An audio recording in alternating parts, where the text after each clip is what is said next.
Welcome one and all, it's time for yet another Kings of War battle report. This time, Ogres versus Dwarves, and it's the kill scenario, 1,600 points. So, to guide you through this journey first of all, of course you can already see that Mr. Arrow is on the screen, but the most important thing of all, about to pop up, my face. Hello there. So, I'm keeping an eye on the chats right now. Not exactly announced very far in advance, so see how many live viewers we get for this. Of course we'll get hundreds and thousands, just untold numbers of people watching it later, because everyone's starving, thirsting for red hot, sizzling, sweet, juicy, tender, moist, tactical content at the moment. And there is some out there, but not quite with my sense of style, I think. So, here is the table set up. And this is another game played safely and remotely over webcam. And before we start actually, on a semi-serious note, in the next couple of weeks at some point, then I'm going to be moving, because I'm going to be relocating pretty much halfway across the country, seeking fame and fortune. So that could lead to some disruption in the output on the channel. And when I get there, we'll find out exactly what kind of disruption it will cause to various aspects of my life, including free time and financially and so on. So if anyone has ever considered supporting this channel on Patreon before, even for a small amount, now would probably be a very good time. It would be very handy indeed. So, diving straight in. These two armies here haven't been seen on the table in a little while. My Stormcast Eternal Ogres and my old Games Workshop Dwarfs. So often with dwarf armies in Kings of War you'll see a lot of Brock riders, a lot of cavalry and elementals and kings on large beasts, that kind of thing. Things that aren't represented in the old GW range. And those are the only dwarves I have. And I thought, you know what, might as well get these armies out before they get packed away into boxes, and who knows when they're going to see the light of day again. So let's have a game with them before they get packed up and see how it goes. So the dwarves over on the far side, the ogres on the near side, and I've got the lists right in front of me here. We've got Ed in the chat so far. Hello there. So, the ogre forces first. And the reason this is kill scenario, we were thinking, should we just play one of the simple scenarios, or should we just roll on the random table and see which one of them it is? And it actually came up with kill, so you can't get much more simple than that. So, ogres. Now, this is on the right-hand side. So we've got a horde of boomers here, represented by these guys with bows, of course. Then we've got Grockagamok. You can tell it's him from the mighty hammer there. And then we've got two hordes of siege breakers, one slightly further back than the other. And the reason for this will become apparent if you look at the wide view here, because there are cannons from the opposing army. And if you start marching everything forward in a straight line, often they'll be able to see the flank of certain units more easily. Things that are further on this side, they'll have a better shot at the flank. And that wouldn't be good because they have lower defense in the flank, the siege breakers. So, moving on, do any of these units have upgrades? They do not. And moving on, we've got Ogre Shooters, a horde of them, and they have Blessing of the Gods, so they are elite. We've got Janice in the chat, hello there. We've also got Berserker Braves, and that's a horde of them. So they have a zillion attacks, a very tasty unit, and they have the Potion of the Caterpillar, which is why they're deployed right behind the woods there. We've also got a Berserker Bully hanging out with them as well. So you can tell which ones they are because they've got a weapon in each hand, which means, of course, 30 attacks. So they can kick some serious butt if they get into the enemy. But the dwarf units. So this may not be a very conventional dwarf list because it's just made up of my old Warhammer army. So lots of infantry and characters and war machines. So that's what we've put in there. So, starting on the left as I look at it, we have a Flame Priest. This guy here, on the Oathstone. Of course, it's Belagar Ironhammer for anyone keeping the score there. So the Flame Priest is a bit of a handy little caster. So he's got a Fireball, but I've also given him, I made these lists by the way, I've also given him the Inspiring Talisman and Bane Chant. So he's quite handy.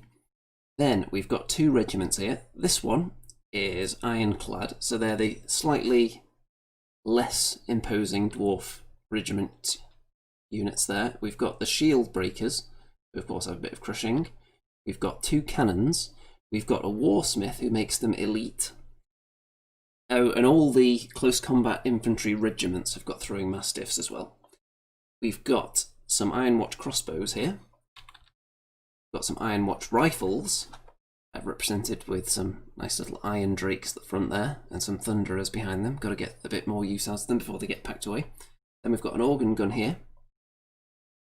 Moving down, more infantry. We've got a horde of shield breakers, and behind them we've got a regiment of Iron Guard, who are the tastier of the regular infantry units. These are the ones that are defense 6.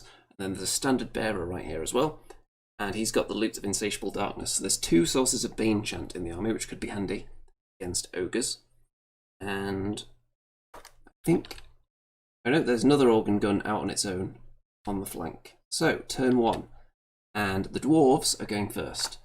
So, the organ gun doesn't have anything to shoot at right now because 24-inch range, and that's pretty much how far apart you have to deploy. So it moves forward. This organ gun moves as well up onto the hill, because why not? And the Iron Guard immediately move past this horde.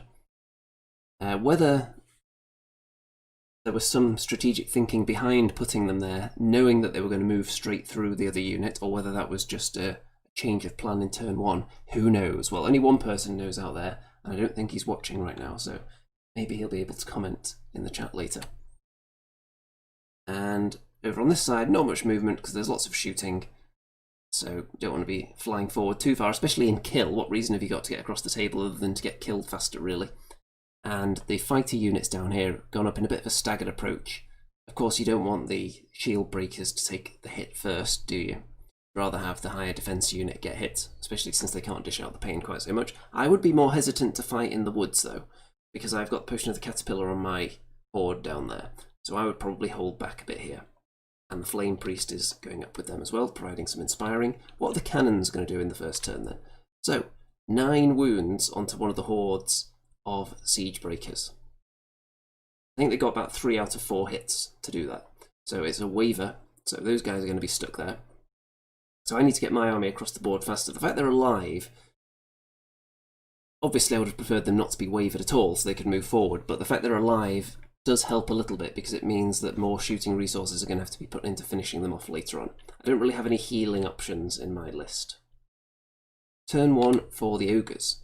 So, advance everything. Boomers heading straight up, Grockagamok and the Siege Breakers straight forward as fast as they can go. We just want to get into combat. I'm not really scared about being charged by anything on the front line here. The only scary unit in combat is this one, this horde at the back. They could easily kill one of these 3 units if they get the charge in. So the fact that they're behind, I'll have to be wary of them, but it means I can go forward somewhat recklessly. And I'm going to face 1 turn of organ gunning, but I'm protecting the flank Siege Breakers, who would be the juiciest target, I imagine, because it's easier than engaging them in the front. If they just offer you a flank, you might as well take it. So they may end up shooting at the Boomers or the Grokster, who might also have cover, actually. So probably just this unit here. And obviously these guys can't do much, they're just chilling out on the spot. And the shooters, what are they going to do, though? Well, they put 1 wound onto the organ gun on the hill and waver it, which is nice. So I'll take that.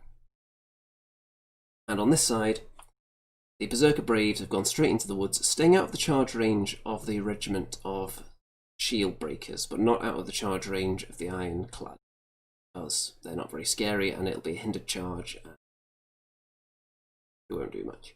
The Berserker Bully is hanging out just outside the woods because he couldn't move through them, he doesn't have the Potion of the Caterpillar. And we're on to turn 2 now, so not much action so far, but there has been some damage dished out. The Dwarves, what are they going to do now? Well, they're in position to shoot with most of their units, so there's not going to be much movement going on. These guys don't look like they're too eager to press forward and get multi-charged left and right. So what do the organ guns do? This one puts 2 damage onto the Boomers. And when there's no healing on your opponent's army, you can afford a little bit more to chip away at units rather than focus firing. You have a bit more leeway, because that damage is going to be there until the unit's dead. So it's not going away. The shooty regiments take aim and put a couple of wounds onto the Siege Breaker horde, shooting at defense 6 there, I think. I'm not sure actually, this unit might have been in the flank. And And the other unit of siege breakers are toast. They got shot to death, more damage on them, and gone. So that was expected though, considering how much damage they were on from last turn. And here, of course, ironclad, straight into the Berserker Braves. Is it the best thing to do, making a hindered charge in there? Maybe, but like I said, I would have just hung back and forced them to come out of the woods, so I wouldn't be making hindered charges into them. So 3 damage done, that's not going to be enough to worry them, and this unit is going to get eaten next turn. I've also got the bully there, who's got a lot of attacks. People tend to take a lot of these guys rather than Grokkagamok. They just take multiple Berserker bullies now, from what I've seen. But I like the Grokster, he's just fun. Turn 2 for the Ogres. So the Boomers, they waver the Organ Gun out on the right, which is mildly annoying. I would have preferred to kill it, because it means I'm going to have to deal with it again next turn rather than moving on, because you can't just leave a wounded Organ Gun there to just blast away at my flank the rest of the game. And here, the Regiment of Iron Guard, the Defence 6 didn't save them, the Siege Breakers and the Grokster in the front, annihilation. And then the Grokster backed away after combat to try and get out of their charge range. I'm not sure whether he actually succeeds, but it was worth trying anyway, because if I want them charging anyone, I'd rather them charge into this Defence 6 unit in the front here, rather than him. And the Shooters, they finish off the Organ Gun there, so 1 Organ Gun down, 1 of them wavered. So we'll take that. And with it being kill, there's no real specific reason that you have to focus on scoring units. You can just go for things that are a threat, regardless of whether they would score in other scenarios. Whereas in objective-based games where you want to be sitting on objectives at the end or collecting counters or whatnot, then shooting at individuals and war machines sometimes feels like a bit of a waste of time. But in kill, if it's expensive, take it out. If it's dangerous, take it out. So over here you can see that toast has been inflicted upon the Ironclad Regiment. So double charge, Berserkers, Berserker Bully, dead. And the Braves back away, so they're not going to get charged by the Shield Breakers. And Shield Breakers could have actually come a bit closer last turn, which would have prevented that from being an option. So I'm pleased that they didn't, because this unit, I mean, they've got high nerve. I think they're dash 18, the Berserker Braves. Let me just see here. Berserker Braves, yeah, dash 18, but they're already on 3. So with a bit of luck, maybe that unit could have done something. And it's looking okay so far. I've killed off a few units, but lost 1 big expensive unit as well. And with this Ogre list, of course, there's only 7 drops, so every time you lose anything, it feels like absolute death, because everything is so important, whereas the Dwarf army has a lot more drops. So, on to turn 3 for the Dwarves. So, the horde of Shield Breakers charge into the Siege Breakers. Their names are just way too similar for my liking. So they annihilate them. Don't forget to like this video if you're watching, by the way. That's the most important thing, other than sending me all your money, obviously, via Patreon, but liking helps as well. Not financially. It still helps. So, they're dead. And this is the hard-hitting unit I was worried about. But the fact that they've left Grokster alive, he's much more mobile and nimble than the horde that was sitting there. And I think he's probably around the same price. Let's see. Siege Breakers, 240 points. Grokkamok, 250 points. So he's even more expensive, actually.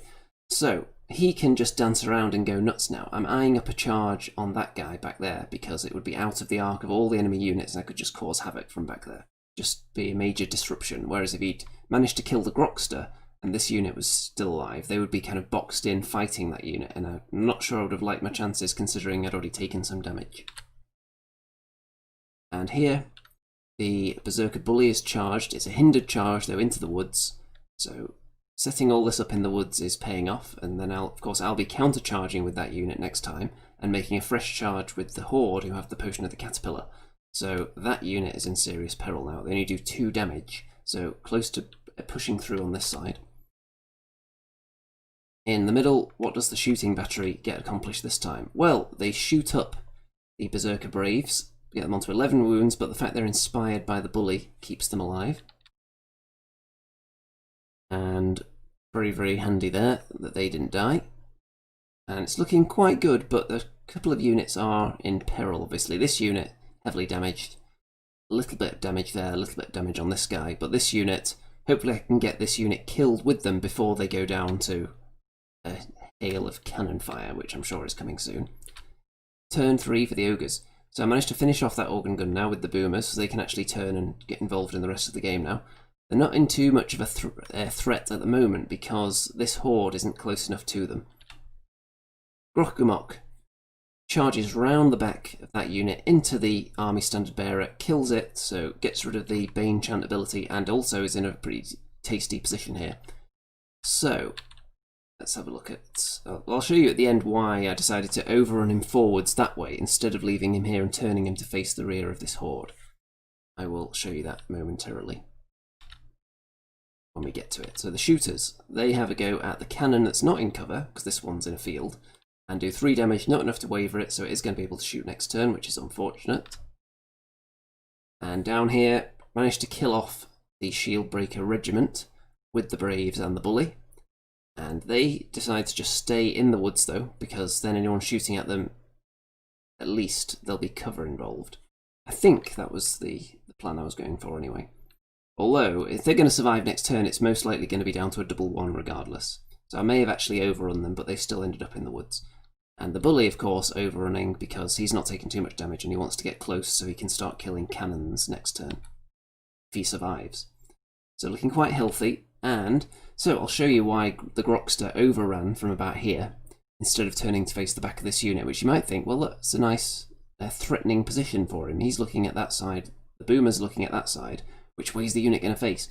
But I determined if he'd stayed here, these guys would have actually been able to position themselves to have him and the Boomers in the front. Because I think he would have been like here. So they could have positioned themselves at this kind of angle here. Which I believe, if my calculations were correct, would have left both of them in the front. So I decided to overrun and threaten these 2 units here. Because they're going to have to start moving now unless they want to get charged in the flank, and that's going to make them much, much worse at shooting now, because they have pot shot. So there'll be a -2 to hit if they're going to move. So that was in my thinking as well. This unit I'm not that concerned about because I can pretty much hide from them, unless they really make a beeline straight down here towards them. But I've got 2 units to shoot at them. I can always run away. And in fact, Ogres turning and running away is almost as fast as Dwarves moving straight forward. So if they want to chase Boomers across the table while they're being shot, that is an option. Turn 4 for the Dwarves. So these guys, horde of Shield Breakers, they move onto the hill, so potentially giving themselves some thunderous charge and move towards the Boomers, but like I said, I'm not going to stick around there, I'm just going to move away from them. Everyone else focuses on getting out of the charge arc of Grokgamok. So what does the shooting accomplish this time? Well, they take out the horde of Berserker Braves, they do more damage onto the Bully, but he is alive, importantly. And you can see here that all these units are making sure that the Grokster can't see them. So he can't charge this unit, can't charge this one, can't quite see them. We had to get the laser out to make sure. And they move just the right amount so that he can't see them. And turn 4 for the Ogres. So, Boomers running away, because why not? Let's see, how much are these 2 units? So the Boomers, in no way are they going to win in a war of attrition in combat against the horde of Shield Breakers. Horde of Shield Breakers cost, with the Mace of Crushing that they have on them, 220 points. And the Boomers are 230 points. So the Boomers are more expensive, but they are not going to win in a straight up fight there. So, might as well run away, preserve them, and if they want to keep chasing me, then okay. I'll just keep shooting at them with my shooters. Who actually, they make a start on one of the shooter units first, trying to target something I can kill potentially in one round, which is the Iron Watch rifles. 7 wounds and a waver, which isn't that great, but it is going to stop them shooting even if they pass their headstrong roll, because you're still disordered in those circumstances, which is nice. And over here, the Berserker Bully kills one of the cannons, so making a good start chewing through the artillery now. And that's going to be that. So, was there a picture of the Grokster in this turn? Let's see. I don't think I actually took a picture of him, but I think you'll see where he ends up in a minute. So, that's where I put him. Because I thought, you know what, I can't charge anything right now. I'm just going to force all these units to move and avoid me. And that's the spot I ended up with. So, all these units are now, instead of focusing on killing anything, they're just trying to evade Grokagumok. Including this giant horde, which is the only decent fighter unit that's left for the dwarves. Forcing shooting units to move, making them much worse at shooting. And you can see that the bully is actually killed now, he's been finished off. The flame priest is right there, so I think he did some damage with shooting. The Iron Watch crossbows are there, so he is dead. And the cannon puts a little bit of damage onto the shooters at long range. So I've not got many units left. In fact, I've got 3. But the dwarves have only got 1, 2, 3, 4, 5, 6. But some of them are only tiny. There's a cannon, there's a couple of feeble heroes. And the units I've got left are fairly potent. So we'll see how it goes with turn 5. So boomers turn round, toast the flank of this unit. If they wanted to still be facing the boomers, then they would have been chargeable from the Grokster. So it's a really good deterrent. So they have to get into a position where I can stay out of their charge arc for yet another turn and shoot them because they were desperate to avoid him so much. So toasty action into the flank, shooty action as well, but only 6 wounds, which is a little bit disappointing. Would have liked to do more there. But I think they got cover from the shooters though, because they're on the hill, kind of. They're touching the hill, but they're not considered on it because they don't have enough of the unit on up on there. It's just a tiny little amount. So you still get cover, but you can be seen. One of the nuances of this edition. 0 likes on the video, that can't be right. There must be at least 50 by now. So the Grokster moves into position to threaten these units, including the cannon, and the warsmith, and the crossbows, and the rifles. So they can't all surely avoid him next turn, and if they do, that means none of them are doing anything. So we'll see what they want to do with that. Turn 6. So my turns are getting very fast because I've got barely any units here. On to turn 6 for the dwarves then. So these guys move as close as they can here to the boomers, which isn't very close at all, and I'm still going to be able to avoid them in my next turn and get out of range in case it's a turn 7. So they're pretty ineffective now. They're essentially out the game. All they can do now is die if I manage to shoot them off. And here, everyone decides to take aim at Grokagumok. Crossbows have a go at him, the rifles, and the warsmith with his pistol. They do a bit of damage, but not enough to worry him in the slightest. So he's going to have a choice now. Who do I eat next turn? And I think it's going to be this wounded unit here. Because it's kill, need to get units finished off, and they are primed and ready to be eaten on 7 damage already. Cannon shoots at the shooters opposite, does a bit more damage on them, so if there's a turn 7 they might be in trouble. But for now they're alive, so turn 6, what can I accomplish here? The boomers and the shooters unload everything they've got and finish off the horde of shield breakers on the hill. Very nice indeed. The fact that they came up completely onto the hill. Let's just go back and check that. So, let's see. Oh no, they're not actually fully on the hill, but the shooters, that's not an issue anymore because they can see most of the flank. I think they were in the flank and they can see most of it without the hill blocking. So I don't think they were getting any cover from it this time. So they are toast. Very nice, juicy kill there. Grokagumok finishes off the rifles. And if the game ends now, at the end of turn 6, then it is going to be a win for the Ogres. Because the units that the dwarves have left are not enough to make up for the vast amount of points that remain in the Grokster. And the 2 other units are very expensive as well, the shooters and the boomers, whereas the dwarves have got the rifles, a cannon, and 2 cheap heroes, which are not enough to get even a draw at this stage. However, look at this. High drama, because there is a turn 7, and the dwarves get first crack at it, so if they could kill Grokagumok or one of the other units, then that would turn things around drastically. So the Flamesmith, the crossbows, and the warsmith all target the Grokster, get him up to 7 wounds, but they cannot remove him. So very important now, he's going to be able to kill something. The cannon, however, gets yet more hits and takes out the shooters. Look at that, gets them up to 8 wounds. So needed a decent roll to kill them, but got exactly that, and they are dead. Shattering is quite important to remember as well in these situations. So that unit's dead, which means it seems like we're heading for a draw. Maybe no matter what happens in the next turn, because I can only kill one thing. The boomers are too far away. Grokgamok can only take out 1 unit. So I think whatever I kill, there's a chance it's probably going to be a draw anyway. So with my turn 7, the boomers can't do anything. The Grokster decides to kill the cannon, because this unit is undamaged, it's in a field, so he'll be making a hindered charge into it. And I think I worked out that on average, he probably wouldn't kill that unit. And he does manage to kill the cannon. Unfortunately, that's not enough for the win. So it's going to be a draw. Now, I did work it out properly later on, and I think if I had killed this unit, then I may have actually won the game by about 5 points. Something like that. Just enough to turn it from a draw into a win if he'd killed that unit. So in a tournament, I obviously would have worked that out properly at the time, and then decided, you know what, I'm going to risk that unit. Because if I fail to kill them, it's still a draw anyway, so I might as well try and get the win. But on average, he wouldn't have killed them, making a hindered charge into this undamaged unit in inspiring range of him.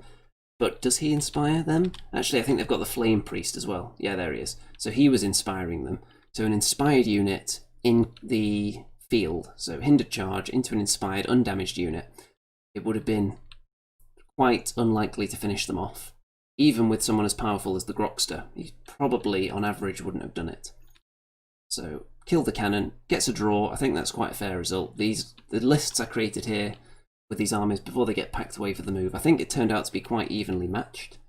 And hopefully people found that interesting, because you don't often see dwarf lists like that, where it's just entirely infantry. In fact, everything on the dwarf list was height 2, and everything on the ogre list was height 3. So, very, very simple in those terms. And David says, go Goblin Green. Yep, classic Goblin Green. Some of these dwarves were painted in about the year 2000. And some of them actually were from before that. Some of the cannons. I think the metal cannon may have been one of the first things I had for my dwarves originally, which would have been a few years before that, possibly. I started playing dwarves in the late-ish 90s. And then they were updated when they started doing the plastic multi-part boxes instead of the single pose dwarves. They released the regiments, which are these guys here. And I had a lot of those and painted those around 2000, and including most of these iron breakers. I got those at that point as well. And when I took my break from the hobby of quite a few years, the dwarves were the only army I kept. So I've held on to them ever since. They haven't seen too much action in the flesh, because I only played a few games of Warhammer Fantasy before it blew up. And I played a lot of games in Universal Battle with dwarves, but of course that doesn't count. And I played one Warhammer Fantasy tournament at Adepticon in 2015. So they did see some action before the world blew up, and they are able to play Kings of War. You can make interesting lists with them, but not what's often considered optimal. Even since Brock Riders got hit with allegedly a nerf bat, people still seem to rate them quite highly. David says, Warhammer Quest Dwarf on there. Yes, the Warhammer Quest Dwarf is leading the unit there. He's not painted very well, he's painted quite thickly actually, so at some point I might try and paint strip him and give him a better go. When I sold my copy of Warhammer Quest, I actually kept this guy and put a classic old dwarf warrior in his place, because this guy was already in my army at the time and didn't want to part with him. So, packing the dwarves away now. Packing the ogres / Stormcast Eternals away as well into boxes that are going to be stacked up most likely in the corner of the room that I'm moving into in a couple of weeks. And we'll see when they next get some action. If Warhammer Fantasy comes back in square-based form and these guys are still compatible, then they might see some action there. But I think I've got too many legitimate Kings of War armies to justify getting them out on this table too much. But we shall see. So for anyone that wasn't here at the beginning, there may be some channel disruption over the next couple of weeks because I'm moving, and it could cause disruption to the video output. It could cause disruption to my free time, which would of course impact the video output, or my finances, which would also impact the video output. So if anyone wants to donate anything via Patreon, or I think there's a PayPal link down there as well, if anyone's ever been inspired to do that on this channel but maybe been hesitant, then now would be the best time to do it. Even small amounts would be very helpful.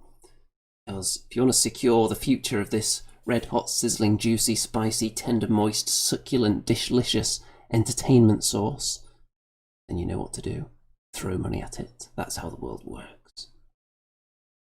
Okay. Dave says, are you moving closer to Rem? Actually, I will be much closer to Rem. Much, much closer. In fact, very close to the place that he works, which means we'll be able to get a lot of games in, hopefully. Quite close to him, indeed. So you can look forward to seeing that kind of juicy, red-hot content as well.